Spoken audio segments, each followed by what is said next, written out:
I think we see now with President Obama attacking Israel, saying, okay, never mind, we're not going to have any more peace process. What we're planning on doing is changing American policy and going straight to the UN Security Council to open up a front against Israel, to try to force Israel into completely indefensible borders, the 1949 armistice lines, that the time has come for Israel, the new government that's being formed now, to come out with an alternative policy. And the alternative policy that we have to put out is a policy of applying Israeli law and through it its sovereignty to Judea and Samaria.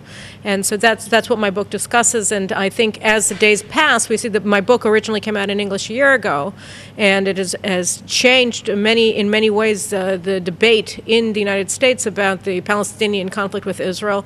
And it's very important now that it's here in Israel and that we're having this discussion, because the question couldn't be more urgent. The government has got to put forward a new policy regarding the Palestinians. Two states failed. We all know it. We can't resurrect it because it wasn't we that made it fail. So people will say, so the two-state solution failed, but still, you don't have to go ahead and take it all. I mean, the world won't like this idea. Or am I wrong? Well, the world doesn't like us now. I mean, what we're doing now is we're in a situation where all of the things that they said are going to happen to us if we do X, Y, or Z are happening to us now, when we're saying, no, we support the establishment of a Palestinian state in Israel's heartland. And so we have to recognize where we are. We are facing a mass of hostility from the Western world that threatens us. And we have to put forward something that we can stand behind and push forward in the face of this hostility. And I believe that it may seem radical, but actually this is a very pragmatic position to take. It's not easy, but it's doable, and it'll bring us to a safer place. It'll bring both Israel and the Palestinians, Israeli democracies, also the quest for human rights amongst ourselves and amongst the Palestinians, is going to vastly improve the status of both. So putting aside a historical connection, biblical connection to the land of Israel, to Judea and Samaria, what are the pragmatic reasons why this is the right thing to do? Well, this is the right thing to do beyond everything that you mentioned, because first of all, from a strategic perspective, Israel can't survive without the Jordan Valley as its western border. We can't survive with a hostile Palestinian state that's going to have an open border policy for at least Palestinian camps in all of these Arab countries. And so they're going to be overthrown by a mass wave of immigration from abroad, and we're going to face a demographic crisis in Israel. We're going to have millions of foreign Arabs just marching into the state of Palestine, and they're not going to stop there, and we're going to be flooded. So that's one, from a strategic perspective. And also from a diplomatic perspective, we cannot remain where we are today. As we see with Obama, with the French, we have to move forward, and right now we've tied ourselves to a policy of establishing a Palestinian state that's based upon an assumption of Israeli guilt for the absence of a Palestinian state, and an assumption that the absence of a Palestinian state stands at the root of all the problems in the region. This is a mad policy. It's crazy, and it only gets us to a bad place, and so we have to leave it. So from a diplomatic perspective, we'll have a much more defensible position.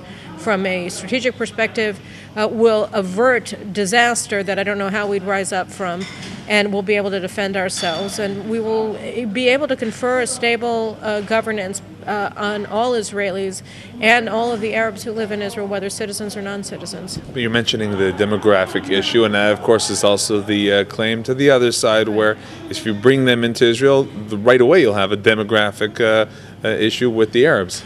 Right, well, look, the whole two-state policy is based upon a series of lies. One of the main lies that they told us was that the Palestinians want peace with Israel, and we see, in fact, that the PLO wants to destroy Israel in 2015, just as it did when it was formed in 1964, and it never moved away from that.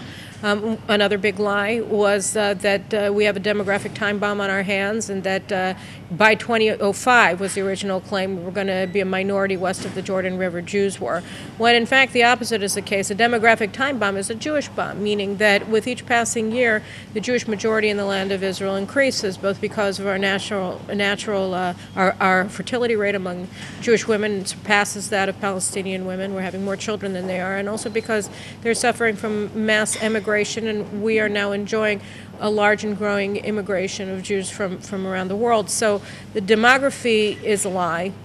It works in our favor. It will continue to work in our favor into the future. And also, we have to understand that the main force that's been causing the extremism among Israeli Arabs in particular has been the PLO and also Palestinian Arabs. If we end this legitimization of the Palestinian Authority, of the PLO, of a terrorist organization avowed to our destruction, then we're also going to take away the main source of radicalization and irredentism among Israeli Arabs and among Palestinians as well. What can you tell us about the responses that you're hearing? First of all, here in Israel, politicians, as you mentioned, you want there to be a difference now with the new government. What are the responses you're hearing?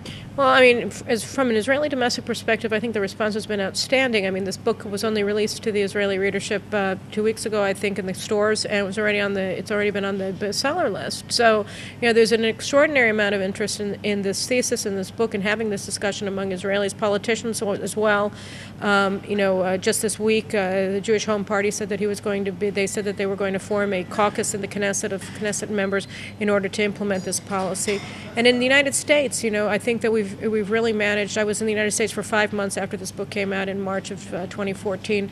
I spent an enormous amount of time talking to lawmakers and briefing them. And, we're already seeing that things have changed. And Senator Ted Cruz, the Republican presidential candidate, he said that he would be willing to accept an Israeli policy of applying Israeli law, Israeli sovereignty to Judea and Samaria. In an interview with CNN, we see diminishing mass diminishment, a sharp diminishment of American support for the establishment of a Palestinian state. I think it's the lowest it's been in over 20 years. Today, that was a Washington Post poll that was just out yesterday. So, you're seeing that in the United States, a lot of people are revisiting all of the sort of anchors of American Middle East policy, largely because we had a train wreck with George W. Bush, and we're having an even more massive train wreck, and the whole station is blowing up basically under Obama. So I think that there's a real readiness, particularly among Republicans, but also on the left, to revisit the fundamental assumptions of American Middle East policy. And my thesis and my assertion that the stronger Israel is, the better off the United States is, and the more stable the Middle East is getting a lot of customers today in the United States, and we see changes in the way people are thinking and talking.